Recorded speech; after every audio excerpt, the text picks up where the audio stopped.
भूमनपुर नामक एक गांव में राजू नामक एक धोबी और उसकी बेटी रेखा रहते थे।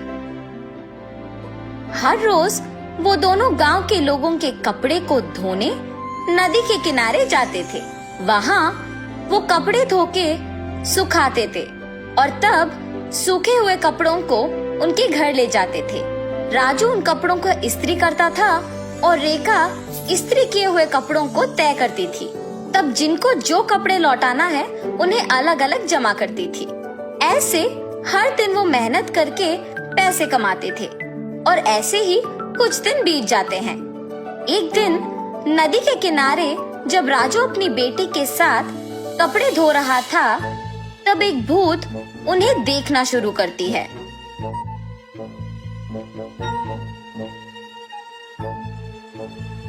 न जाने मैं कब ऐसे कपड़े पहनूंगी।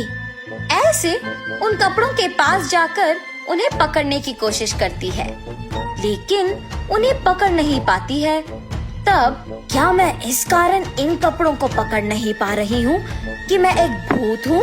ऐसे सोचकर राजू की बेटी रेखा की ओर देखती है। बिना कुछ सोचे समझे उसके अंदर घुस जाती है। घुसने के तुरंत बाद लाल लहंगा और जैकेट मौजूद जगह को भाग के जाती है और हाथों में कपड़ों को पकड़ के बहुत खुश हो जाती है।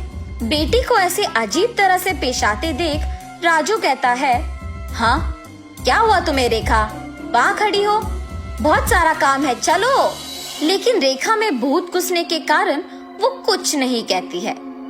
तब राजू उसके पास जाता है। रेखा गुस्से से अपने पिता की ओर बड़ी आंखों से और लंबी नाखून के साथ देखती है। उसे ऐसे देख उसके पिता डर जाते हैं। पापा, मुझे ये अच्छा लगा है और मैं यही पहनूंगी, ऐसे कह के वहाँ से चली जाती है। रेखा को ऐसे देख उसके पिता डर डर के घर धीरे से सारे कपड़े लेके पहुँचते हैं। तब तक रेखा वहाँ उसको जो कपड़े पसंद आए वो सारे पहन के तैयार होती है। अपने आप को वो सुंदर कपड़े पहने हुए आईने में देख बहुत खुश हो जाती है। हम सबको वो दिखने में रेखा थी, मगर उसको उसकी असली रूप एक भूत के ही रूप में दिखती थी। और ऐसे ही हर रोज आए हुए कपड़ों में अपने पसंदीदा कपड़े चुनकर उन्हें पहन के तैयार होके अपने आप को आईने में देख खुश होती थी। दिन प्रतिदिन उसका तैयार होने की चाहत बढ़ती जाती है। राक्षस की तरह अपनी बेटी का व्यवहार देख राजू परेशान होता था, मगर अपनी बेटी की सच्चाई को किसी से कह भी नहीं पाता था, और अगर कहा भी तो वो ये सोच के डर जाता था कि उसका नतीजा क्या होगा। एक दिन जब गांव के जमींदार राजू को धोने के लिए कपड़े लेने के लिए बुलाते हैं, तो राजू वहां जाता है। कपड़े लेके जब राजू वापस घर पहुंचता है तो सारे कपड़े बाहर निकालता है। तब रेखा उन कपड़ों के पास आके उसमें पीले रंग लहंगा और लाल जैकेट लेके वहां से चली जाती है।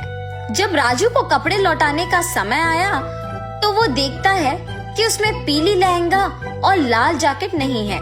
तब वो सोचता है कि जरूर ये रेखा के ही पास होगा।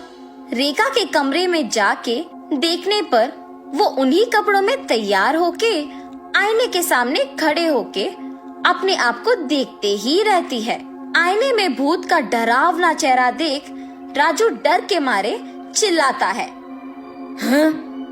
तुम यहाँ क्या कर रहे हो? राजू उसके ऐसे पूछने पर कांपते हुए कहता है, अम्मा, आपने जो कपड़े पहना है वो जमींदार के बेटी की है।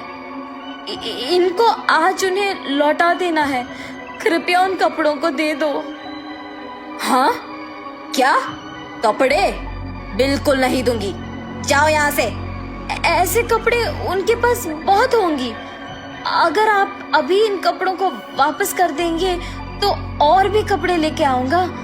अब अगर मैं इन कपड़ों को नहीं लौटाऊंगा तो मेरा व्यापार नहीं चलेगा। मैं हाथ जोड़ के विनती करता हूँ, वापस कर दो, तुम मेरी बेटी नहीं हो। हा हा हा, सही पहचाना। हाँ, मैं तुम्हारी बेटी नहीं हूँ। ऐसी और कपड़े हैं? हाँ, बहुत सारे। तो फिर इन कपड़ों की मुझे क्या जरूरत? ऐसे कहकर उन कपड़ों को वहां छोड़ के हवा में उड़ के गायब हो जाती है। ये जान के जमींदार की बेटी के पास बहुत सारे कपड़े हैं, वो सीधा उनके ही घर पहुंच जाती है। अच्छे कपड़ों के लिए सारे कमरे छान मारती है। उस घर में मौजूद जमींदार के परिवार वासियों को राजू की बेटी का व्यवहार कुछ समझ में नहीं आता है। जमींदार की बेटी अपने पिता को बुला के कहती है, पापा पापा, राजू की बेटी रेखा बहुत अजीब तरह से पेश आ रही है। ऐसे कहते ही वो वहाँ जाकर कहता है, ए लड़की, क्या कर रही हो? पागल हो गई हो क्या? जमींदार के ऐसे कहने पर क्रोधित होके रेखा जोर से चिल्लाते हुए अलमारी को उठा के उन पर फेंक देती है। सभी डर जाते हैं और जो कुछ भी वो मांगती है उसके सामने रख देते हैं।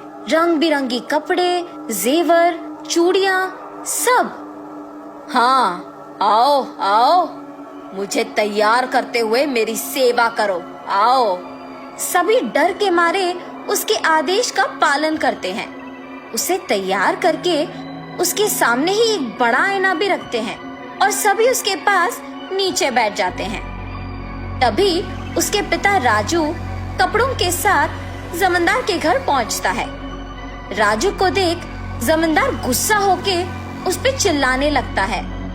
वो देख रेखा उसकी शक्तियों का उपयोग करके जमींदार को नीचे गिराती है।